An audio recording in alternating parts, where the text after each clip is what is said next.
Narayana namaskrityam naram chaiva narottamam devim saraswatim vyasam tato jayam udirayet. Om namo bhagavate vasudevaya. Om namo bhagavate vasudevaya. Om namo bhagavate vasudevaya. Hare Krishna. So we are continuing our discussion of the third canto, and we are on to chapter 10. And the conversation that is being described here has many layers. And there's a very wonderful and powerful message of the parampara that is being conveyed to us by exposing us to the many layers. In other words, there is a conversation between Srila Sukadeva Goswami and Parikshit Maharaj, which is the original conversation that is being described in the Srimad Bhagavatam.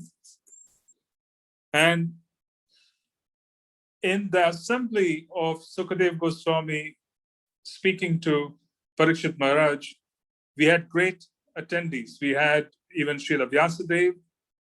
We had the other personalities such as Maitreya Rishi and everyone else who was considered to be extraordinary, including Bhrigu and so on and so forth. They all attended. So basically, they all were in assembly. They were all attending the conversation. They were practically a part of the conversation, even though many of them had participated in earlier discussions and were origins of this conversation. So in Sukadeva Goswami's case, when he was speaking to Srila Parikshit Maharaj, then what happened was that you also had Sutta Goswami in the assembly. Then Sutta Goswami continues the discussion of Srimad Bhagavatam. And then one of the primary questioners or attendees is Shaunaka Rishi, who is the son of Bhrigu. So you had multiple layers of conversation. So there is the conversation between Sri Vidura and Maitreya. Vidura and Maitreya's conversation is being captured and described by Sukadeva Goswami. And whilst Sukadeva Goswami is describing it, that conversation is being captured by Sutta Goswami. Sutta Goswami then speaks to Saunaka Rishi. So in the Srimad Bhagavatam, we have so many different conversations of the same topic. So even within a certain chapter, you have multiple references to different assemblies where the conversation of Srimad Bhagavatam and the sharing of knowledge took place.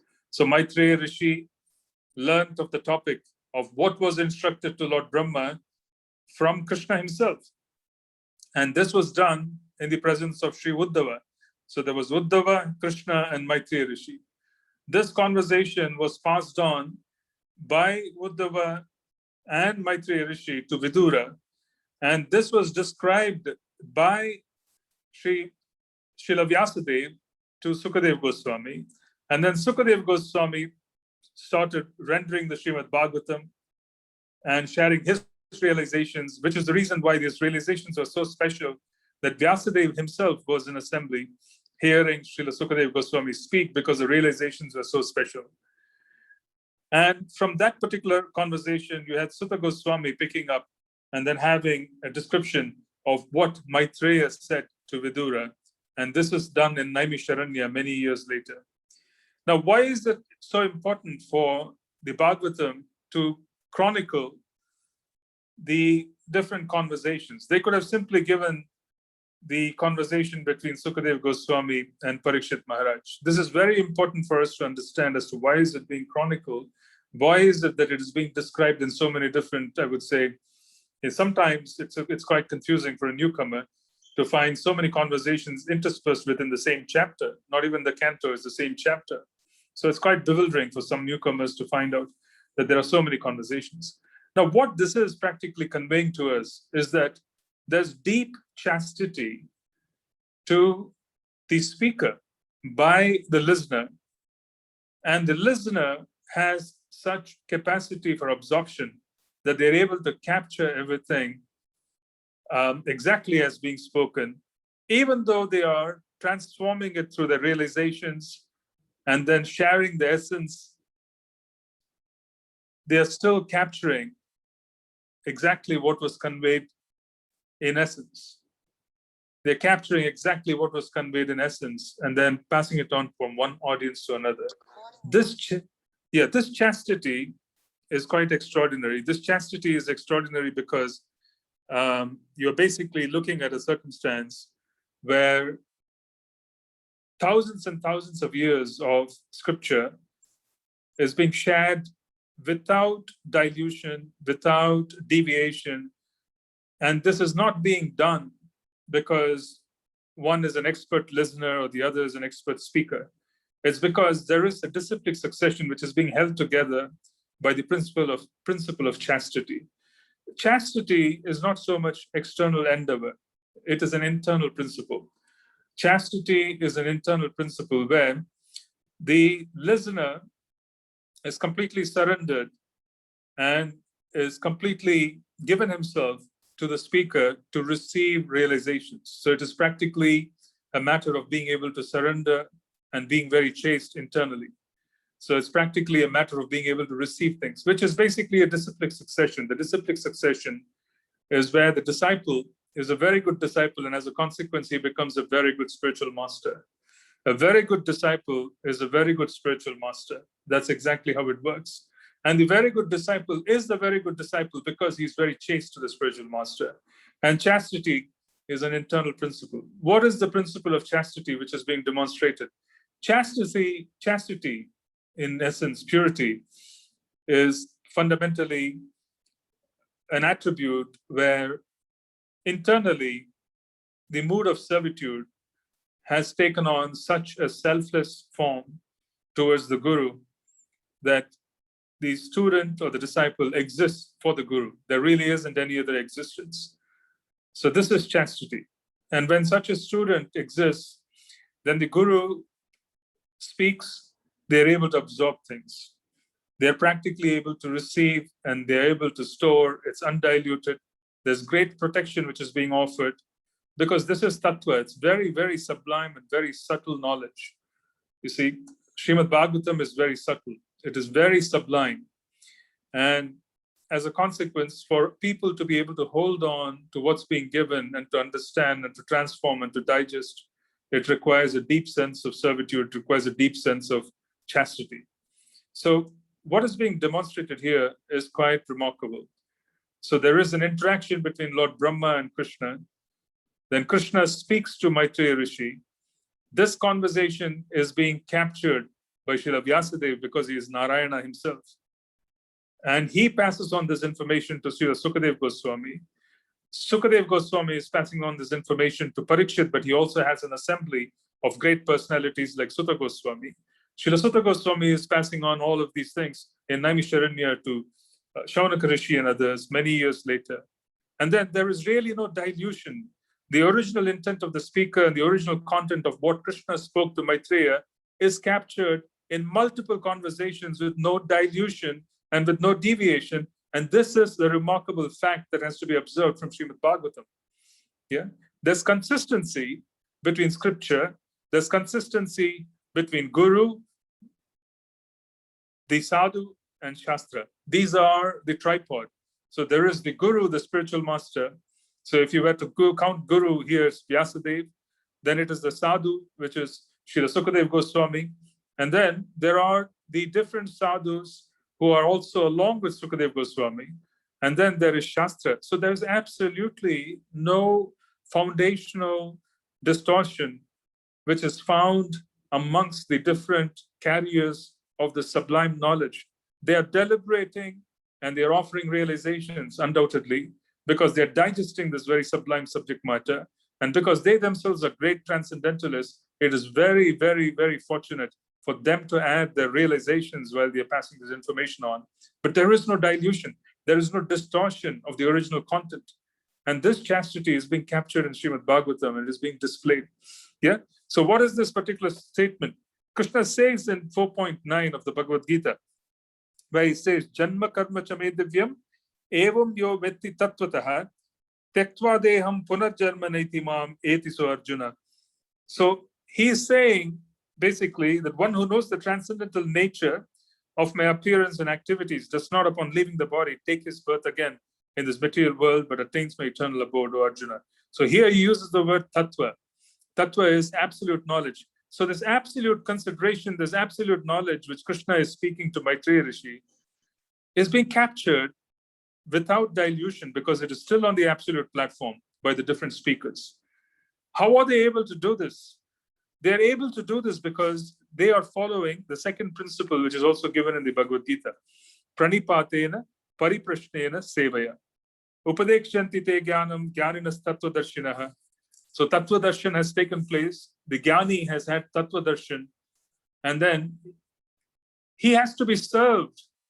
When he is served, pranipatena pariprashnena sevaya, then the jnanam is being passed on. So you cannot obtain this knowledge, which is so sublime, without service. Pranipatena pariprashnena sevaya. So chastity develops through service. Chastity to the spiritual master, chastity to the disciplic succession is a matter of being able to serve. And the more you serve, greater would be the ability to understand the position of the spiritual succession, to understand the position of the acharyas who have presided over the disciplic succession. And it also offers the protection because as one serves, one exists for no other than the master. And because they exist for no other than the master, they have a certain chastity of consciousness. They have this particular state of mind. They have a fertile heart. They have a very wonderful consciousness, which allows the spiritual master to practically take all that he has received from his guru and then to deposit it in the heart of the disciple who is very chaste. So this chastity is an internal principle. It is not external behavior. External behavior of basically what I'm talking about, external behavior, is it's not so much a matter of posturing as being very dedicated. It is more a matter of an internal constitutional mindset which comes through service and which is developed over lifetimes. And that allows one to receive and then to also pass on, even if you add your deliberations onto it, and even if you add your realizations onto it, what is being passed on is not distorted, it is not diluted. The people who receive it still have the same benefit. That is being demonstrated so adequately and so powerfully in this chapter, where there are so many different conversations, because the verse number 2 of chapter 10 of this canto practically shifts from Sukadeva Goswami to Sutta Goswami. It practically makes a big shift. So all of a sudden you're hearing Sutta Goswami is the one who is actually speaking. Then it becomes a little bewildering, but then one understands that this is basically how Srimad Bhagavatam was preserved. It was preserved in disciplic succession. Each of those who heard Srimad Bhagavatam was very special because they were very chaste to the disciplic succession. Their chastity was obtained through Sukriti, which means that they had accumulated spiritual credits to their sadhana. They were transcendentalists. And because they were very accomplished transcendentally, they also had the other accomplishment of being a servant of the Guru, which practically meant that they were very chaste to what they had heard. They had a very chaste, very pure relationship with the Guru. And as a consequence, their heart was able to receive whatever was spoken. It was undiluted, undisturbed. There was no distortion, and it was passed on. So all these different conversations, they don't confuse the listener. They practically enhance the ability of the listener to absorb the subject matter, because you're having different listeners of different audiences giving their realizations of what was originally spoken by Krishna to Maitreya Rishi. So this principle of pranipatena pariprashnena sevaya is an extraordinary principle, and it should be demonstrated. It is practically something which one should have a very good understanding of. Because if you want to receive sublime knowledge, tattva gyan, it is not a matter of scholarship. It is not a matter of being a Shrutidar. It is not a matter of being extraordinarily well-versed in Sanskrit. In fact, I have seen more often than not, those who are extraordinarily well-versed even challenge their spiritual masters and even commit offenses to the spiritual master, because they think that the spiritual master is somehow or the other underwhelmed their scholarly abilities, and then they try and find who else can give them a scholarly challenge, and then they go from one spiritual master to another, and then in the end you find that it is all intellectual. It has nothing to do with being sublime. It has nothing to do with being able to maintain and pass on the true subject matter of transcendence from one person to another. But then in the Bhagavatam, it is being done so beautifully. So this is a very important thing for practitioners. When we are coming in touch with the parampara, when we are coming in touch with such a powerful parampara, disciplic succession, this mood has to be such that we want to serve and then be very chaste in our service.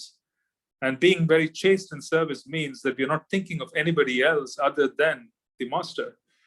Nobody else matters other than the master. That's chastity. And the principle of chastity practically would allow us to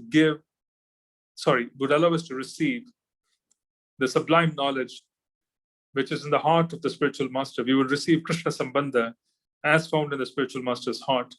And then that in turn would be passed on by whoever receives it to others who are fortunate, because they themselves are quite chaste in their ability to be, serving. So this is very important as a principle, which is the reason why Krishna speaks and he gives this instruction about tadvidhi pranipatena pariprashnena sevaya. Seva and is very important because without seva, one will not be able to displace their identity. One might be a PhD, one might be extraordinarily accomplished, they might be at the top of the world professionally. But once you catch a broom in the temple, or once you start washing pots, everything breaks down. All you are is a washer of pots. You are a das or a dasi. Yeah, and that's a wonderful position because it completely displaces the identities that interfere with our ability to move forward. They give us the ability to practically surrender, saying, yes, this is my position. I'm a servant. I'm holding on to a broom. I'm serving the Supreme Lord. I'm serving his servants. This is basically who I am. I am a servant. I'm a das or a dasi. And this position of being a das or dasi is actually required to receive sublime knowledge. This is very, very required to receive sublime knowledge. It is not a matter of scholarship. It is not a matter of scholarship. And this was demonstrated in our parampara. So we had the very extraordinary scholar Bhaktisiddhanta Saraswati Thakur receiving initiation from Gaurakishore Das Babaji Maharaj, who was a complete illiterate from the perspective of being able to read, write, etc. But he had realized knowledge. He had realized transcendence. And as a consequence, how did he pass on transcendental knowledge to Bhaktisiddhanta Saraswati Thakur? He passed on transcendental knowledge by will. It is passed on by will. The pure devotee wills, and Bhakti Devi transfers herself from the heart of the pure devotee onto the fortunate respondent, the fortunate receiver. The disciple who is very chaste and who has demonstrated sincerity then becomes a recipient of Bhakti Devi. So how do they demonstrate the sincerity? By service. They demonstrate the sincerity also because they have a lot of sukriti. They come with a lot of spiritual credits. You have to be very powerful to be chaste as well. It is not an ordinary position. That's the reason why great personalities, even in the Sri Ramayana, in general in scripture, they're praised so much for chastity simply because of the fact that it is not an ordinary quality. It's very powerful. And which is what we see here in Srimad Bhagavatam, where multiple speakers take on the same subject matter. And in the very same chapter, you see movement from one speaker to another. And then all of them are trying to convey the same body of knowledge. And we come away quite satisfied. In other words, there is no confusion. There's a lot of, I would say, coherence in terms of listening to Srimad Bhagavatam or reading Srimad Bhagavatam. And we come away quite clear because all these personalities who have spoken were all extraordinarily chaste to the disciplic succession. Because they were very chaste, they practically, were able to convey things as they are. So it's an internal attribute. Because sometimes the so-called attribute of chastity and wanting to remain in line with Srila Prabhupada, sometimes it is also misconstrued to the point where there's such rigidity that devotees are not allowed to share their realizations. Oh, you're moving away from the purport because you're not really speaking the English of the purport. Or you're moving away from this, or you're moving away from that. Then that is not what is being conveyed to here as chastity. The same subject matter is being spoken, it's realized, it is inherited, it's practically absorbed, and then it is being spoken by qualified speakers. That is basically because there's internal chastity, not external rigidity. External rigidity produces a society which is very de-inspired. You can't really inspire people by external rigidity, which means that there's a lot of imposition of rules, regulations, and so on and so forth, and you create an extraordinarily, I would say, inert organizational structure where people can't really express themselves. And it doesn't mean that you go out of tangent and then you express yourself to the point where you lose the plot. It's more so a matter of having the ability to allow realizations to come through, and then being able to have a certain training which is in place that realizations themselves can come through when you render service. When you render menial service, then your own identity is displaced. Once your identity is displaced, you have the ability to understand Shastra. And then you receive Shastra through service. You do not receive Shastra through scholarship, because scholarship is useful only if you are able to make it subservient to the principle of pranipatena pariprashnena sevaya. It is useful only if you can make it subservient. Yeah, scholarship is useful only if you can make it subservient. Now, if you look at this assembly, you had Sukadev Goswami speaking. What was the need for Srila Vyasadeva to attend when Sukadev Goswami is speaking? Was there a need for Srila Vyasadeva to sit in the assembly? Why was he sitting in the assembly of his own son, for whom received the knowledge from him? He sat there because Sukadev Goswami was realized, and he had received knowledge from Srila Vyasadeva. But then now Vyasadeva wanted to taste the realizations of Sukadev Goswami. Now that is considered to be proper, because now you have a qualified speaker, because he's very chaste to the disciplic succession, and as a consequence, the disciplic succession can offer realizations to him. He receives, and then he acts as a medium to pass on realizations to others. So now there is this extreme of wanting to be very chaste, but externally, which is not very useful because it de-inspires people and it chases away those who basically are not necessarily free thinkers, but it just basically makes it very difficult. And it's not very wonderful. So I was wanting to just distinguish what I said about chastity from simply an adherence to rules and regulations. Yeah. And I was also wanting to display, kind of distinguish the ability to understand Srimad Bhagavatam from mere scholarship. One may be an expert scholar, but one can't understand Srimad Bhagavatam. One may be a complete illiterate, but would have completely realized the essence of Srimad Bhagavatam to such an extent that they're living the Srimad Bhagavatam. And a great scholar finds it wonderful to take shelter. Now that basically is how this is done. It's very sublime. It's very sublime, and it is very, very sublime. It's extraordinarily sublime. So when something as sublime as this is being passed on, it can only be given. It cannot be acquired through all kinds of endeavor. It is given because one's behavior, one's mood of service, and one's attitude is such that they are now qualified to receive. So which is why it's given. So you get realizations, and you get basically the gifts of Srimad Bhagavatam in so many wonderful ways. So one has to be very clear as to how this is working for them to fully appreciate Srimad Bhagavatam's structure. Now, this chapter, Divisions of Creation, Divisions of the Creation, is basically a display of the extraordinary nature of Lord Brahma accommodating the fruitive desires of living entities who basically were wanting to engage with material nature, and he had to create an atmosphere for them to be able to be succeeding in their endeavor to fulfill their fruitive desires. And there are so many species of living entities. There are so many different types. And what is being said here, that Krishna, when he created Lord Brahma was created by Krishna himself, Swayambhu. Yeah? He is Swayambhu, and he self-manifested from Garbhodakashayi Vishnu, which means Krishna was the origin. He did not have the concept of a mother and father. Now, when Lord Brahma was created by Krishna, he received the intelligence of Krishna as well. he received the intelligence of Krishna.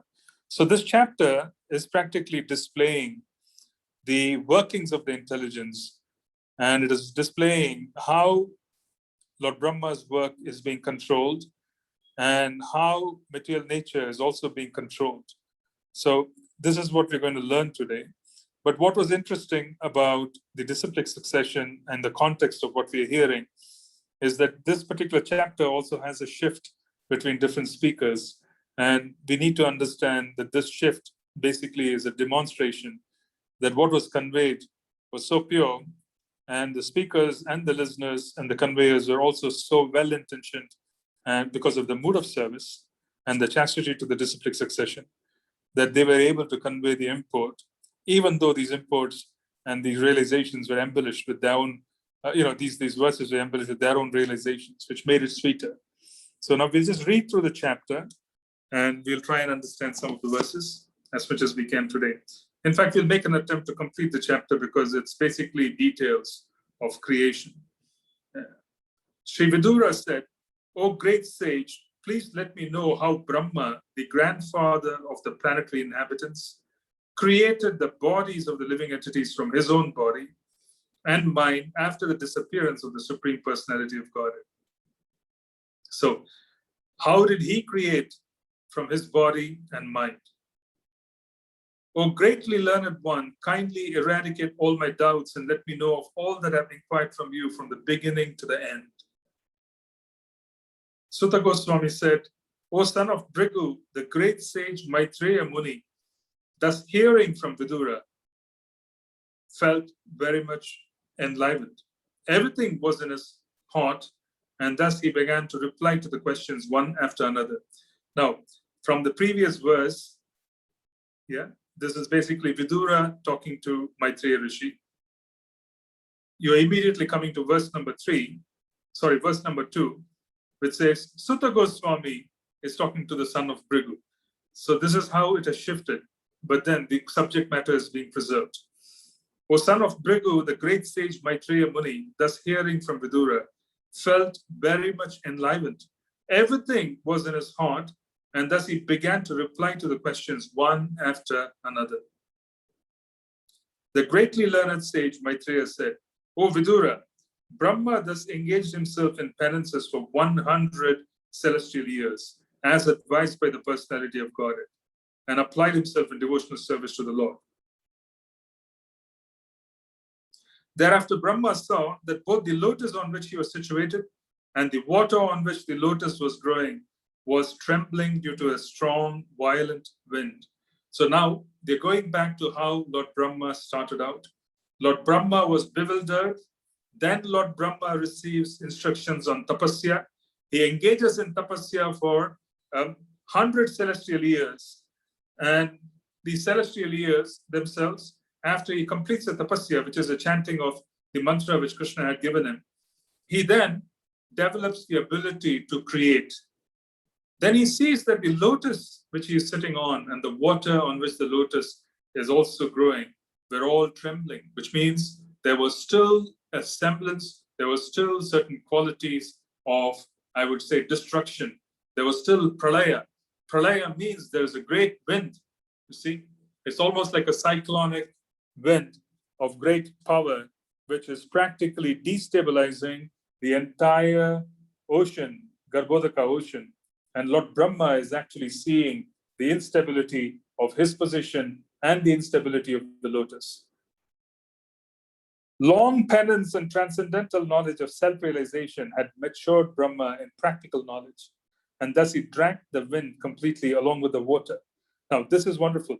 They're practically saying that he engaged in long penance, which means 100 celestial years of chanting, and transcendental knowledge, which is directly coming in touch with Krishna and receiving sublime knowledge within his heart of self-realization, because he understood his position as Krishna's servant, so Krishna was able to give him. So this again goes back to the principle of pranis prate and pariprashnena sevya, because Lord Brahma, the long penance of 100 celestial years, was engaging in service by chanting Krishna's mantra. So he was practically glorifying Krishna by following his instructions. And as a consequence, he was able to hear, and he put himself in the position of being able to receive things. You see, he had already served. By serving, he understood his position. He also understood his transcendental position. He understood his relationship with Krishna. And as a consequence, he was now qualified. What did Brahma do? Lord Brahma took all those realizations and applied this practically. He practically made the wind disappear. When it is written here that he drank the wind, which means that he practically subdued the wind, and along with the water, which was also trembling, so that everything becomes still. Because you cannot really engage in creation if there is a tremendous amount of destruction which is still in play. You cannot engage in the process of creation while there's a tremendous amount of destruction. You cannot. It just doesn't make any sense for people to think that they can create something new while something else in their life is getting destroyed. Oftentimes we find that people are in a position where they find themselves extraordinarily, in some kind of trouble, some duress, and then they say that they want to start something afresh during that particular time. You cannot start things afresh when you are in duress. You cannot. The first thing that you have to do is you have to follow the principle of subduing the agitation, subduing the cause of problems, and then once everything is shanti, once there's peace, then you begin the process of creation. Creation cannot happen when there's destruction. Yeah. So, for example, even historically, different wars that have taken place in the past century, century and a half, you can't really have full-blown economic prosperity, which is basically creation on the planet, when there's so much destruction that is already occurring. So it's an absurdity to think that there can be creation when there's destruction. When war is happening, you need to first end the war. After you end the war and peace reigns for some time, you will actually notice that very, very successful empires, which have lasted many, many years, have had many, many years of peace to consolidate their power. So there have been wars, yes, but after the war, there has to be peace. And when there's peace, then you have the ability to consolidate and rebuild, which is what Lord Brahma applied himself to. He saw that there was agitation of the water because of pralaya. There was a very strong wind, and there was a lot of agitation in the surface of the planetary system. And because there was so much agitation in the surface of the planetary system, he found it more appropriate to first calm things down. How did he do it? He did it through power. This is maturity, where his spiritual potency has now given him the ability to impose upon material nature. Before, he was controlled by material nature, which we saw in the previous chapter. He was actually bewildered and he didn't know what to do. The Lord assured him that nothing is going to happen. You'll be able to create nicely. In this chapter, he has the ability to control material nature. He is imposing himself and controlling aspects of material nature as one of the controllers, as a subservient creator to the secondary creator of the universe. So he comes and he is basically subduing the wind. He is drinking up the wind, and he is also basically actually making things work. Yeah, along with the water. Now, let's just see this. Next verse. Thereafter, he saw the lotus on which he was situated was spread throughout the universe, and he contemplated how to create all the planets which had previously merged in that very same lotus. So the lotus itself was spread throughout the universe. It was just not where he was. He was actually able to see the full extent of the lotus. Thus, engaged in the service of the Supreme Personality of Godhead, Lord Brahma entered into the whole of the lotus as it spread all over the universe. He divided it into 3 divisions of worlds and later into 14 divisions.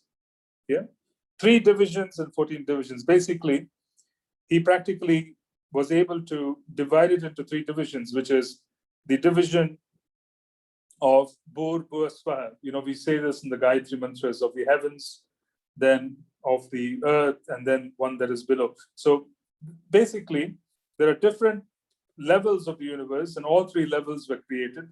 And then the 4 different divisions, 14 divisions were also imposed upon them.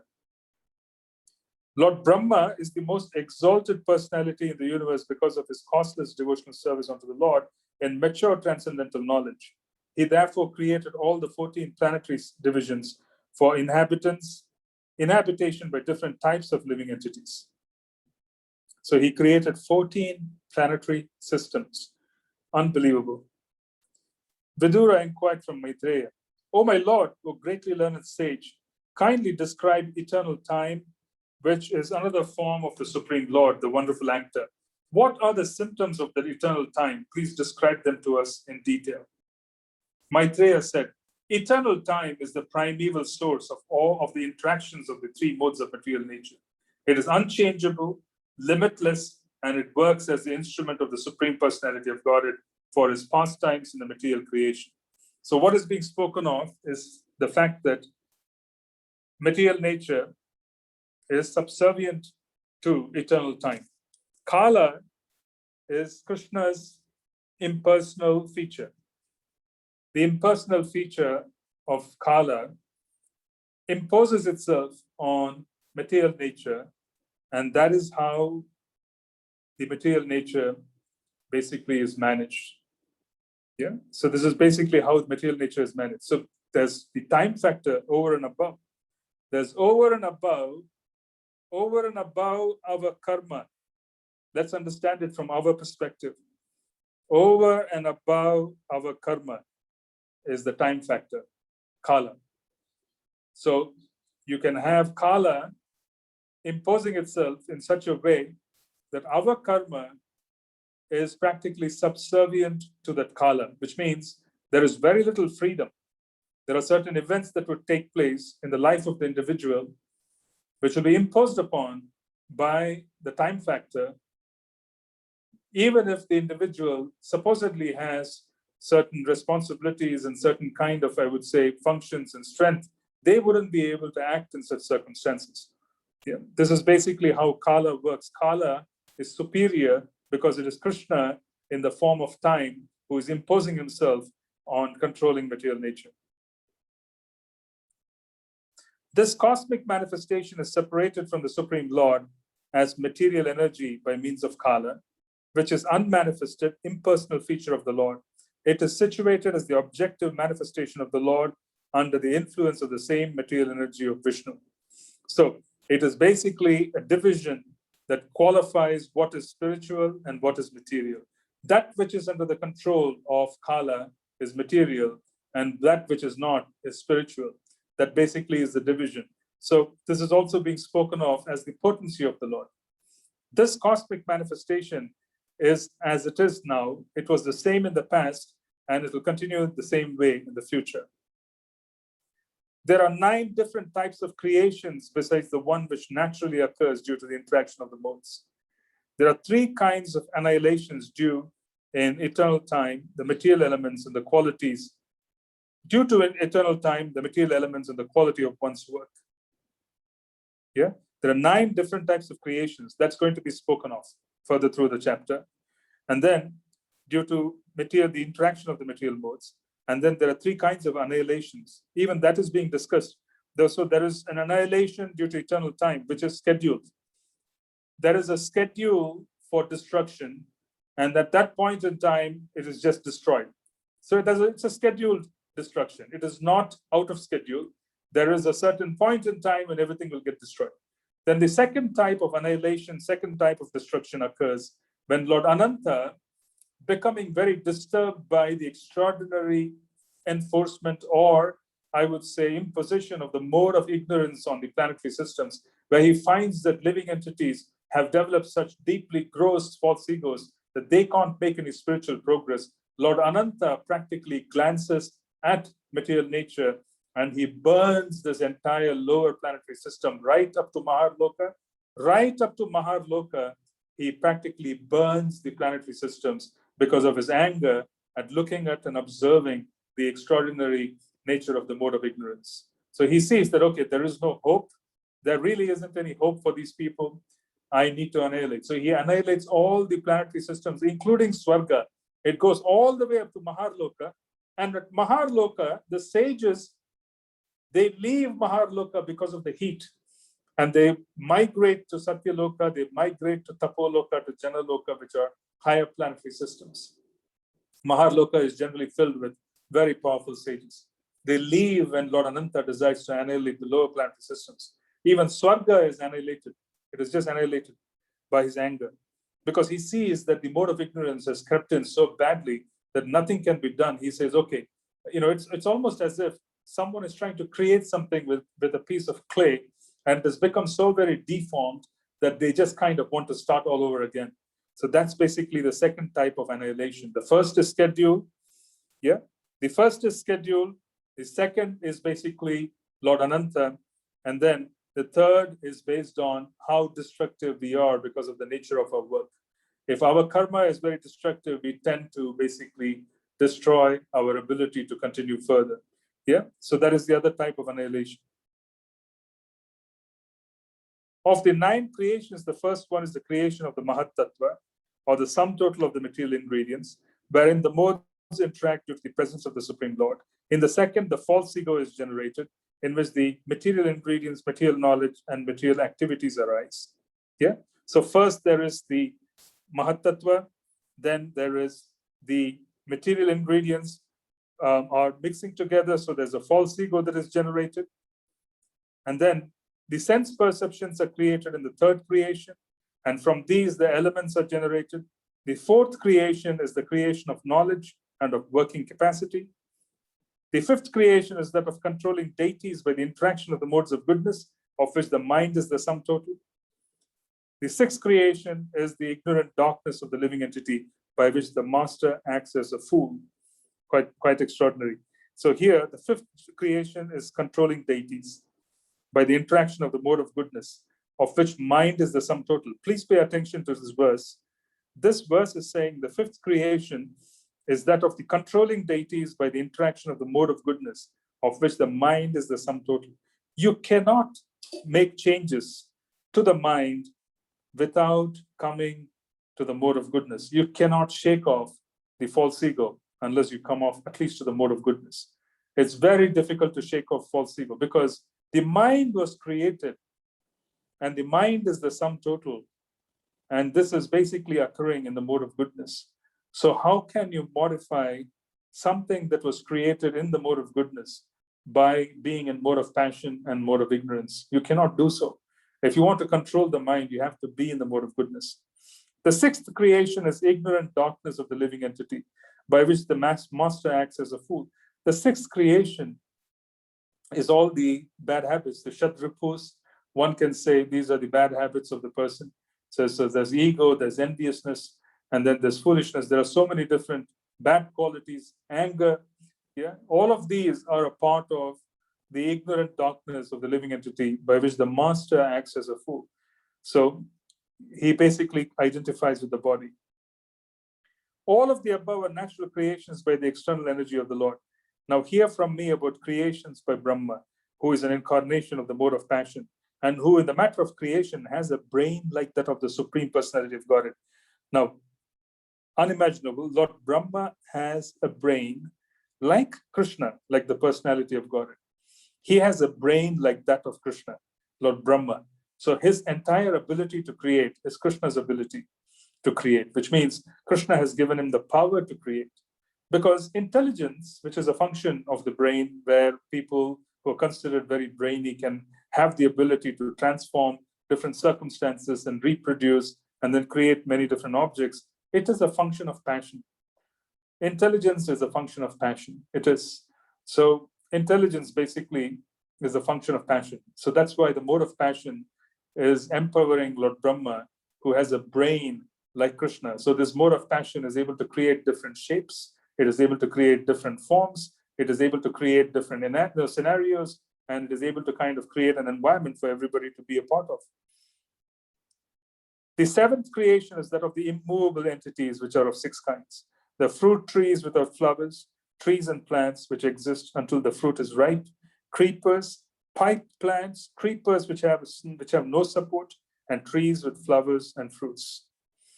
All the immovable trees and plants seek their subsistence upwards. They are almost unconscious but have feelings of pain within. Yeah, quite fascinating to see that they're almost unconscious but have feelings of pain within. Trees and plants have feelings of pain within. They are manifested in variegatedness. Imagine that if they are more conscious, then you can imagine the amount of pain they would go through, because they can't move, they don't have freedom. Unless someone waters a plant or waters a tree, the tree can't subsist. Someone is chopping off a branch, someone is plucking, the fruits, someone is just uprooting the whole tree and throwing it away. So they carry pain within. But because their consciousness is very low, they don't feel it, but they have feelings of pain. It's quite amazing. The eighth creation is that of the lower species of life, and they are of different varieties, numbering 28. They're all extensively foolish and ignorant. They know their desirables by smell, but are unable to remember anything within the heart. Yeah, they know what to smell. So they're talking about the tigers, the lions, so on and so forth. But they don't have the ability to remember anything. Basically it's the smell. So if they smell an animal they want to eat, then they get motivated and then they move towards it. They can't remember anything else. O purest Vidura, of the lower animals, the cow, goat, buffalo, Krishna stag, hog, gavaya, animal, deer, lamb, and camel all have cloven hooves. The horse, mule, ass, gaura, saraba bison, and wild cow all have but one hoof. Now you may hear from me about animals who have 5 nails. See how they have classified them and based on the different body parts. The dog, jackal, tiger, fox, cat, rabbit, sajaru, lion, monkey, elephant, tortoise, alligator, gusapa, etc. all have 5 nails in their claws. They are known as pancha nakas, or animals having 5 nails. This is quite important because they're basically saying this is an attribute which gives them an edge over those who do not have nails. So if you have nails, then you have an edge. So the heron, vulture, crane, hawk, basa, baluka, peacock, swan, sarasa, chakravaka, crow, owl, and others are the birds. The creation of the human beings, who are the one species only and who stock their eatables in the belly, is the 9th in the rotation. In the human race, the mode of passion is very prominent. Humans are always busy in the midst of miserable life, but they think themselves happy in all respects. O good Vidura, the last 3 creations in the creation of demigods, the 10th creation, are Vaikrita creations, which are different from the previously described Prakrita, natural creations. The appearance of the Kumaras is both. Vaikrita is what Lord Brahma creates because he finds a specific function. And Prakrita is what is created based on the interaction of the modes of nature and the consciousness that is prevalent. The creation of the demigods is of 8 varieties. This is quite fascinating.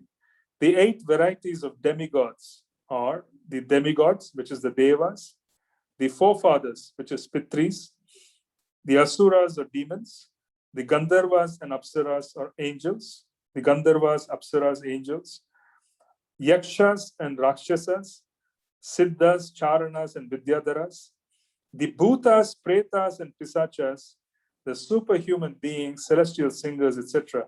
All are created by Brahma, the creator of the universe. So, in other words, even a ghost, and the Bhutas are ghosts.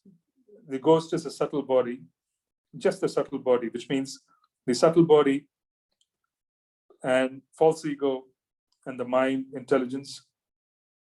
And it has subtle senses, but it does not have the complete senses of being able to arrange for things, etc., for itself.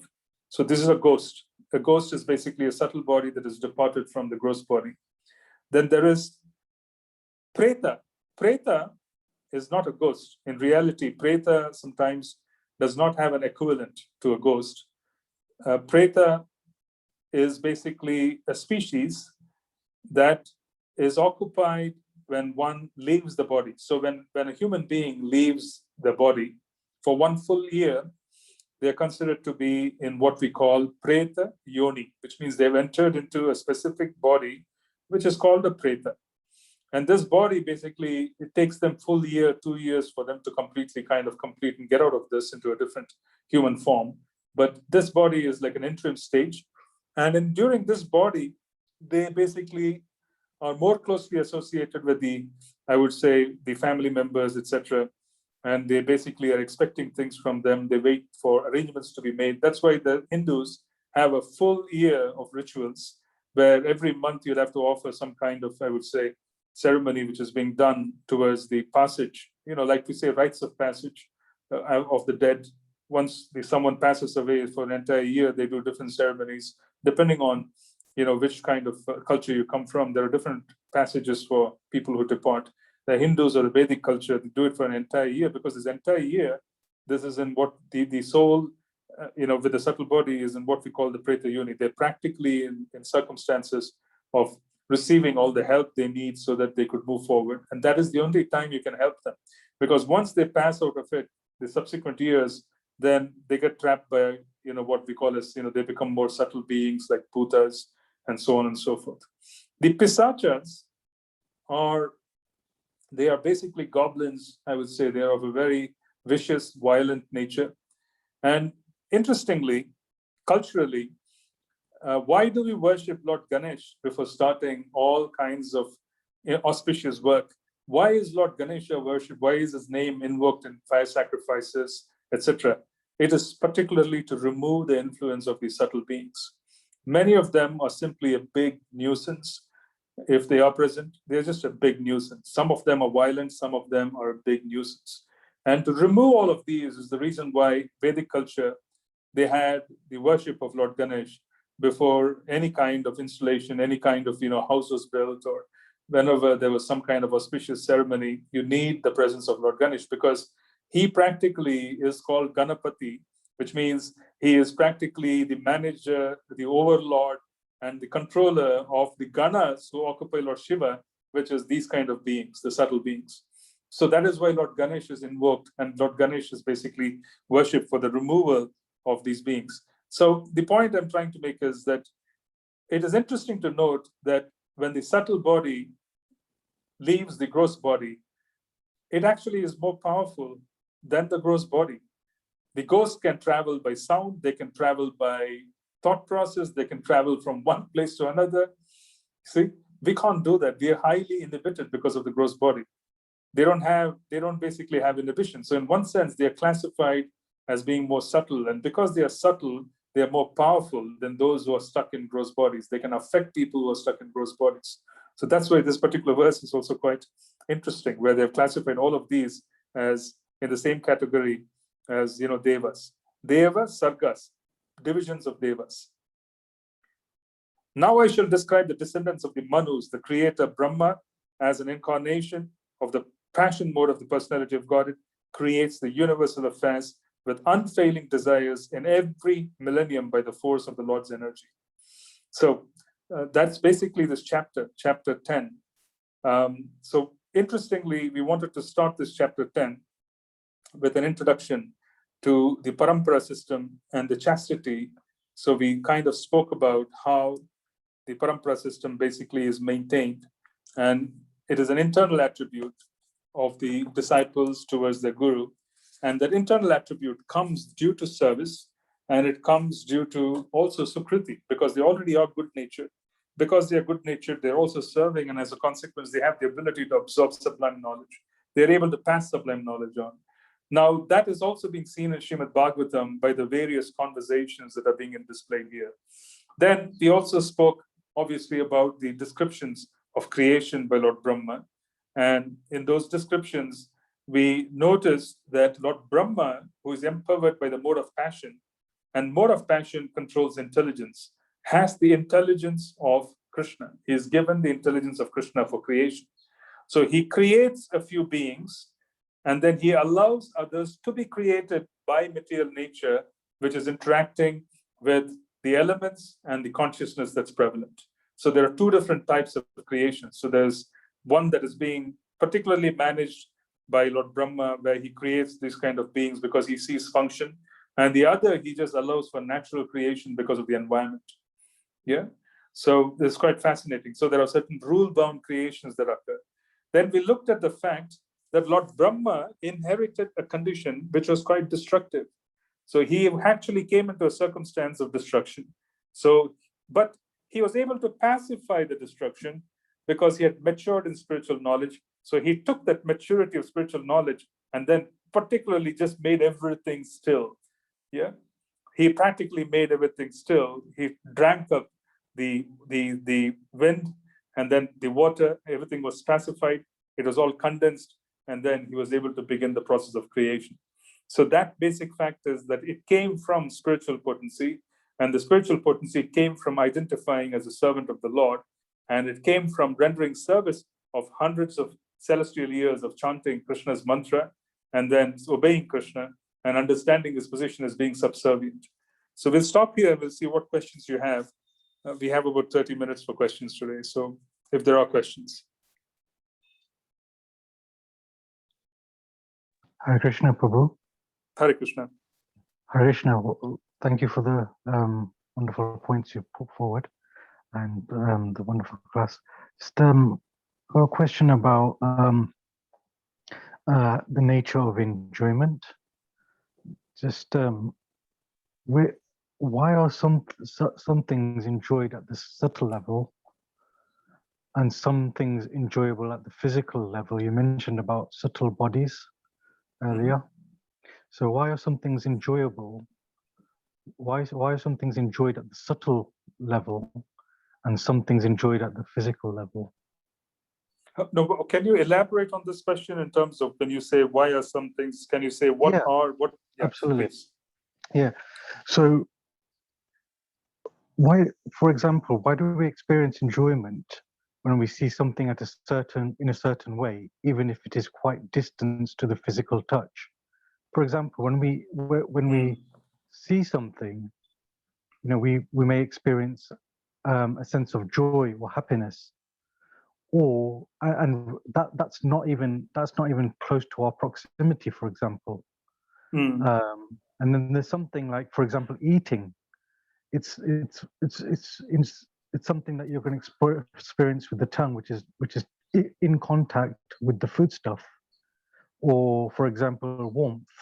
You can experience that when there's a fire, or when you touch for example, a radiator, or something that's really hot to the touch, or something that's cold to the touch. You experience some kind of satisfaction or enjoyment as a result of that.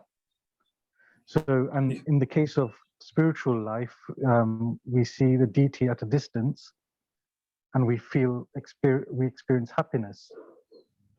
So I'm just trying to ascertain exactly the nature of this suffering, because, for example, you know, when like a finger is chopped off, a person cannot experience further suffering, if that same finger is further cut, if it's cut further.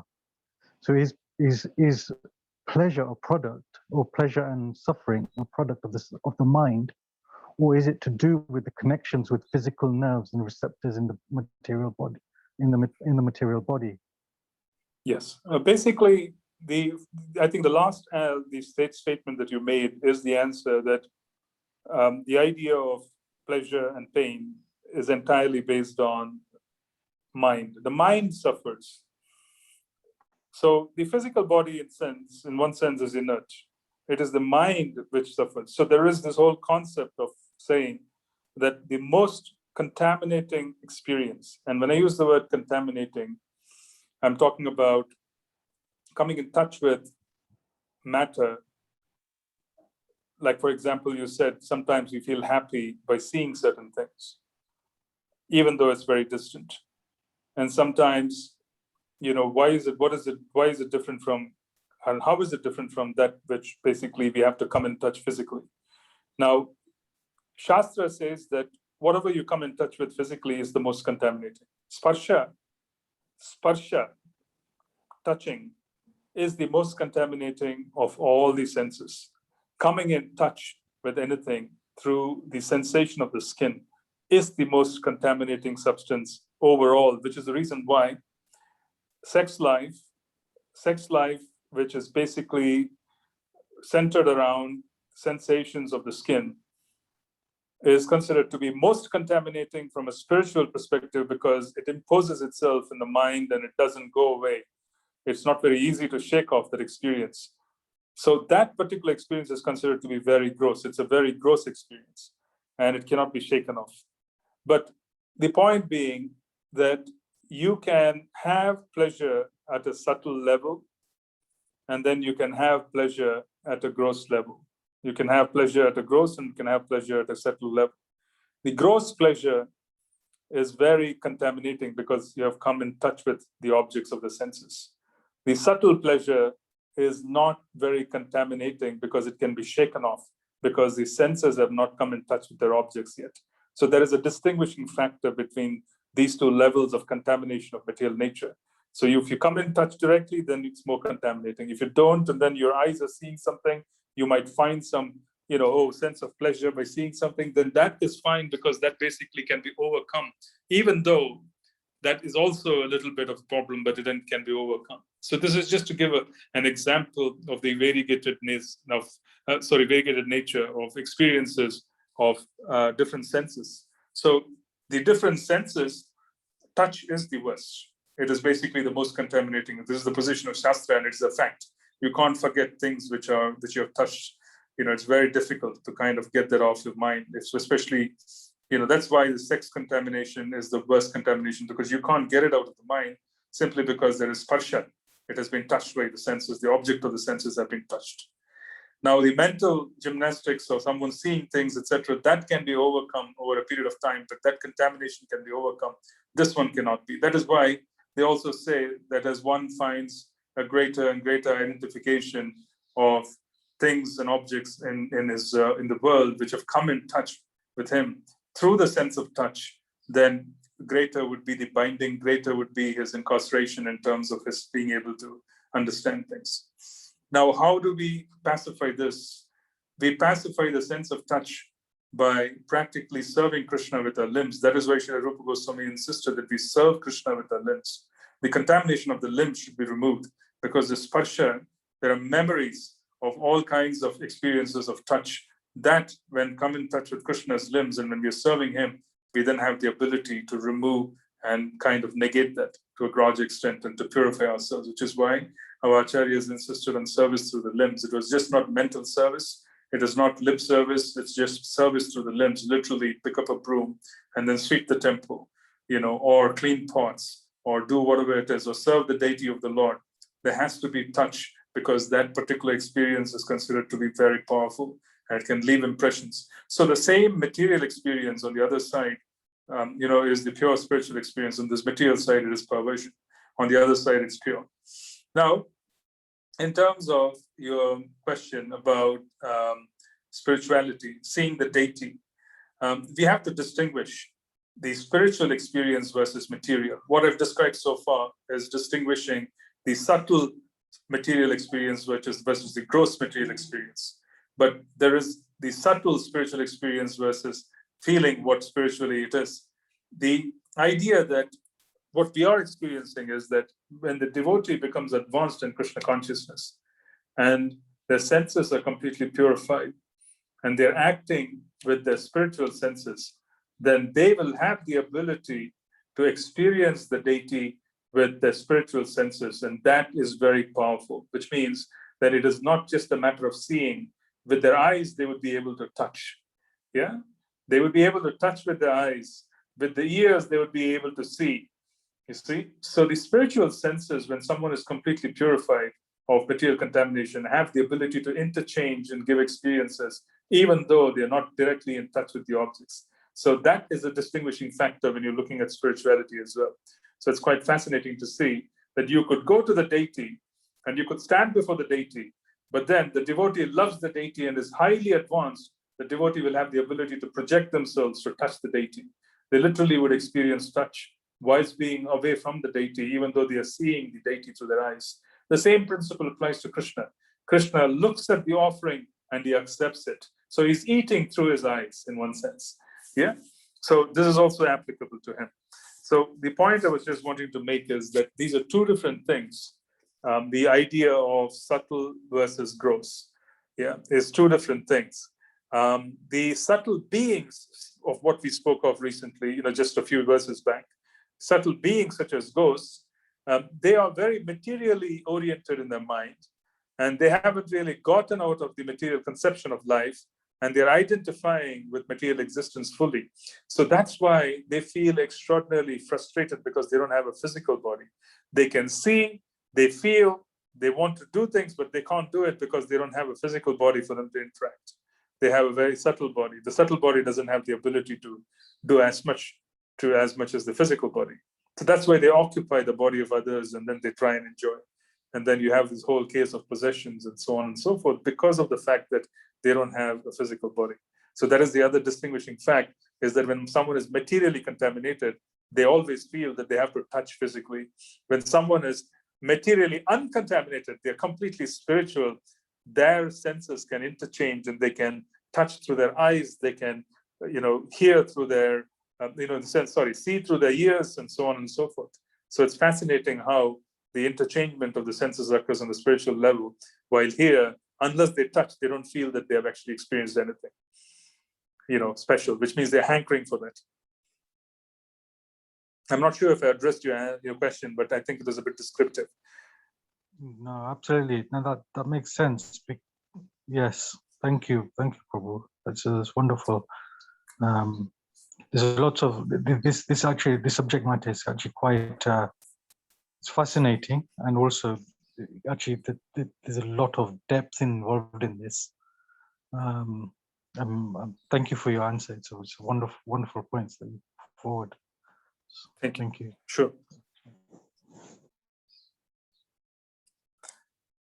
Is there any other question that I can address? One moment. I think there's something in chat. Let me just see. Yeah. Are those that have a subtle body only able to see and hear, even though they are not equipped with a physical body, eyes and ears? Yes, the answer is yes. They have the ability to see, they have the ability to hear. They come through the medium of sound, they come through the medium of thought, and they don't have physical eyes and ears, but then they have what we would call as subtle eyes and ears. Yeah, they do have the ability to kind of visualize experience. They're not blind and they are not deaf. Yeah, they have subtle senses. So if you were to look at it from a modern perspective, if you were to look at a contraption such as a phone or a computer, then the software is the subtle body. The software has all the functions without which the hardware cannot do anything. And the software itself has the ability to kind of do certain things on its own. So it is certainly not complete, but the software contains the true abilities of hearing, seeing, feeling, etc. And it is desiring those functions, but it doesn't have a physical platform for it to be executed. So that's the difference. Does the annihilation that takes place due to Lord Ananta's fury, take place at regular ordered intervals, or can it happen at random at any point in time? The idea is it is random. It is random when the interaction with matter by living entities has become so gross and they become so degraded that there is this opinion that there's so much degradation in the atmosphere that they can't really progress. So let's kind of start all over again. So it is random. It is random from the perspective of, if you were to say that it is not scheduled. Yeah.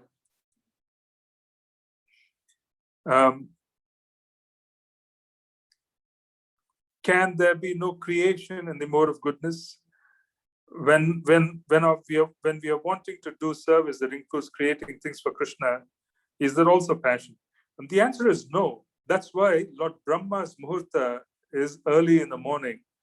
Lord Brahma needs to be in the mode of goodness to use his passion in the service of Krishna.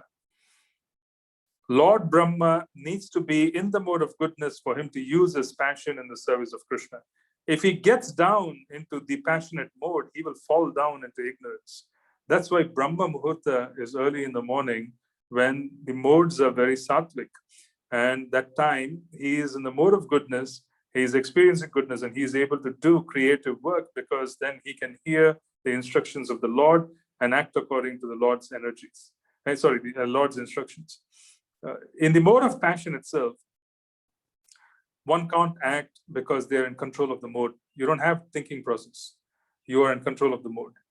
You can only do things in terms of contemplation, thinking, having a vision, if you are in the mode of goodness. So that's why it's called Brahma Muhurta. The afternoon, noon time, is called Vishnu Muhurta because Lord Vishnu basically appears at that point in time to pacify things so that he preserves the passion and the creation that has occurred since morning so that it doesn't degrade itself into ignorance. So he appears midday. The preservation energy of creation appears during midday, which is why Lakshmi Puja is done for maintenance during the afternoon. And then you have Lord Shiva appearing in the evening, and he practically destroys what I would call as, he uses he basically allows the living entity or facilitates and basically removes things that can cause problems, to the creation by coming in the evening. Yeah, he also removes things in terms of being an instructor, being who he is. He removes negative entities by engaging in using his powers.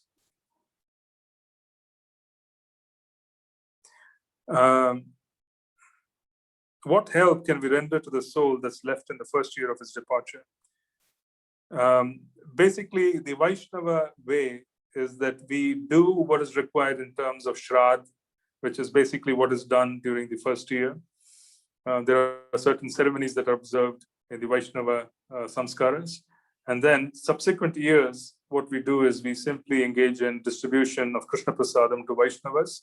After nice offering to Krishna, then we pray to Krishna to bless the soul. That's what we do. When the Guru insists that the disciple hear from him more than any other speakers who are also extremely qualified, is that bona fide?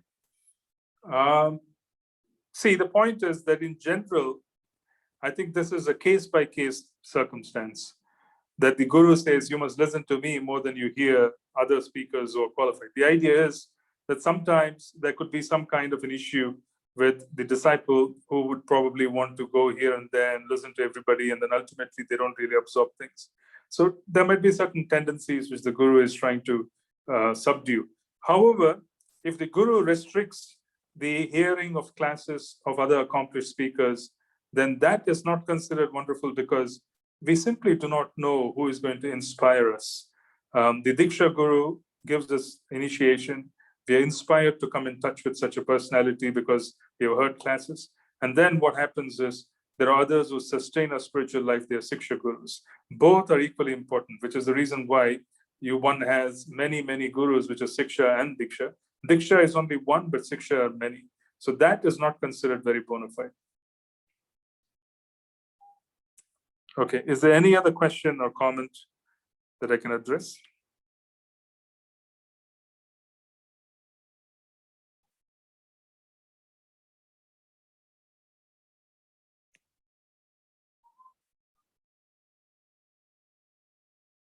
All right. So then we go on to the next chapter, which is chapter 11 when we meet next. So I would request you to take some time so that you're able to read through the next chapter, and then we'll meet in the subsequent session. Oh, by the way, I'm not giving class in Leicester tomorrow because there was a change of plans. I'm giving class the subsequent week on Sunday, not tomorrow. Just an announcement. Thank you. Hare Krishna and all glories to Srila Prabhupada.